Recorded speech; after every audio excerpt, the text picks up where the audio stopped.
बिहार में आकाशीय आफत गिरने से महिला समेत 8 लोगों की मौत हो गई है। वहीं 7 की हालत गंभीर है, जिनका इलाज अस्पताल में चल रहा है। जहानाबाद में बारिश के दौरान 2 अलग अलग जगहों पर आकाशीय बिजली गिरने से 4 लोगों की मौत हो गई। औरंगाबाद में वज्रपात की चपेट में आने से 2 महिलाओं की घटना स्थल पर ही मौत हो गई। वहीं एक महिला गंभीर रूप से घायल हो गई है। ये घटना बारून प्रखंड की है। रोहतास जिले के करगहर थाना क्षेत्र के देवखैरा गांव में एक ही परिवार के 7 लोगों के ऊपर ठनका गिर गया है। उनमें से 2 लोगों की मौत हो गई है, जबकि अन्य 5 लोग गंभीर रूप से घायल हो गए हैं। सभी का इलाज है अस्पताल में चल रहा है। जमुई से भाजपा की विधायक श्रेयसी सिंह पेरिस ओलंपिक 2024 से बाहर हो गई। वहीं महिला ट्रैप शूटिंग इवेंट में टारगेट लगाने से चूक गई। पहले राउंड में उनका खराब प्रदर्शन रहा, जिसके बाद उम्मीद की जा रही थी कि वह दूसरे राउंड में सुधार लेगी, लेकिन वह मेडल की रेस से बाहर हो गई है। वह 23वें स्थान पर रही। बता दें कि श्रेयसी सिंह साल 2020 में बीजेपी के टिकट से विधायक बनी थी।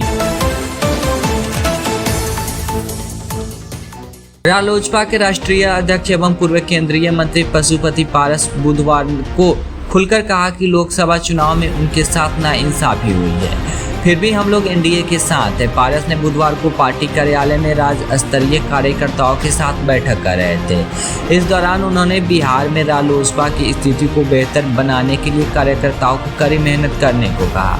उन्होंने कहा 2025 के बिहार विधानसभा चुनाव में उनकी पार्टी 243 सीटों पर चुनाव लड़ेगी। इतनी सीटों पर उनकी पार्टी तैयारी करेगी। नेता प्रतिपक्ष तेजस्वी यादव की प्रदेश यात्रा से पहले विपक्षी पार्टी आरक्षण जैसे मुद्दों को लेकर बिहार की जनता के बीच जा रही है और लगातार सत्ताधारी एनडीए को घेरने का काम करेंगे। तेजस्वी यादव 15 अगस्त के बाद प्रदेश की यात्रा पर निकलने की घोषणा की है। हालांकि अभी तक इस यात्रा को लेकर कोई कार्यक्रम तय नहीं हुआ है। ऐसा माना जा रहा है कि इस बिहार यात्रा के दौरान तेजस्वी यादव सत्ता पक्ष को विभिन्न मुद्दों पर घेरेंगे। पटना कृषि भवन में बुधवार को कृषि मंत्री मंगल पांडे ने कोल्ड स्टोरेज मालिकों के साथ परिचर्चा कार्यक्रम का उद्घाटन किया। इस दौरान अपने संबोधन में कहा कि बिहार फल और सब्जी का उत्पादन जो है अधिक करता है। इन्हें संरक्षित रखने के लिए कोल्ड स्टोरेज और कोल्ड चेन की आवश्यकता है। राज्य में 202 शीतगृह यानी कोल्ड स्टोरेज है, लेकिन 12 जिलों में कोल्ड स्टोरेज की सुविधा नहीं है। सरकार ने इन सभी जिलों में नए कोल्ड स्टोरेज बनाने की योजना स्वीकृति की है। उन्होंने कहा कि बिहार के मधुबनी, नवादा, औरंगाबाद, बांका, सहरसा, जमुई, मुंगेर, जहानाबाद, लखीसराय, शेखपुरा, अरवल तथा शिवहर में नए कोल्ड स्टोरेज का निर्माण किया जाएगा। ग्रामीण कार्य विभाग मंत्री अशोक चौधरी ने बुधवार को बिहार पुल प्रकरण को लेकर प्रेस कॉन्फ्रेंस की। इस मामले की जांच निगरानी करेगी।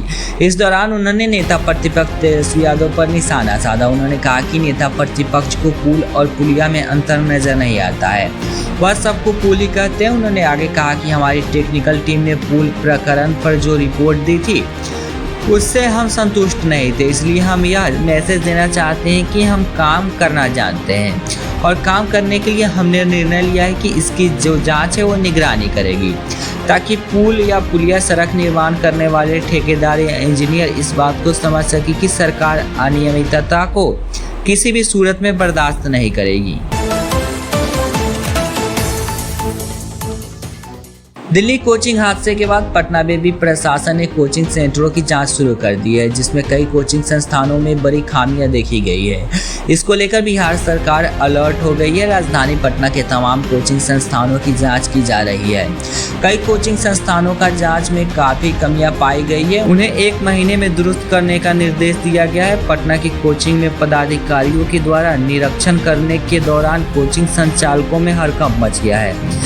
इसके बाद पटना के डीएम डॉक्टर चंद्रशेखर सिंह ने बुधवार को डीएम कार्यालय स्थित हिंदी भवन में तमाम कोचिंग संचालकों और जिला प्रशासन के बीच बैठक की।